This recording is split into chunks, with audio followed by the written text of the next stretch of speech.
know the most, so it would kind of make me mad when someone else would know the answer and I wouldn't, so I would automatically want to know more about that subject. Very, very competitive. People in our class were yelling. I remember a few times where I knew an answer, or I thought I knew the answer, and somebody else had a different answer, and they were confident too. Jimmy Hoffa. Holler, Wayne. So it's kind of, you have to put your minds together and discuss why you think your answer is correct, and then give it a shot, and hopefully you're right. By who? Lizzie. Lizzie. It's Lizzie Borden. Lizzie Borden. With other people, you're always learning because they know things that you don't. Pistorius?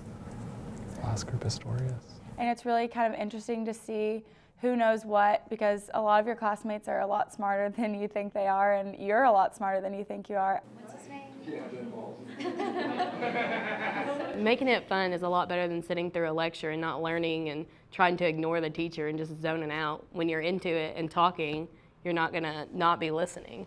You're constantly learning even though you don't realize it. There's only about 400 left in the wild. Coming in as a freshman, sometimes you don't know what you want to do. You don't know what you're interested in. And this class kind of makes you realize that there are things outside of the norm that you need to know about the world. And if you find that in this class, you want to learn more about animals or more about diseases, then you can further that past this class. I wanted the teacher to send me some of his sample questions so I could look at them and ask my family and ask my friends and everybody, because it's interesting to me to see how much people know. The great thing about it was this didn't feel like a class, but in the best way. Knowledge is a very addicting thing. Once you start learning, you want to learn more and more and more. In some way, I think we unlocked the code to retaining information, but I just don't really know how.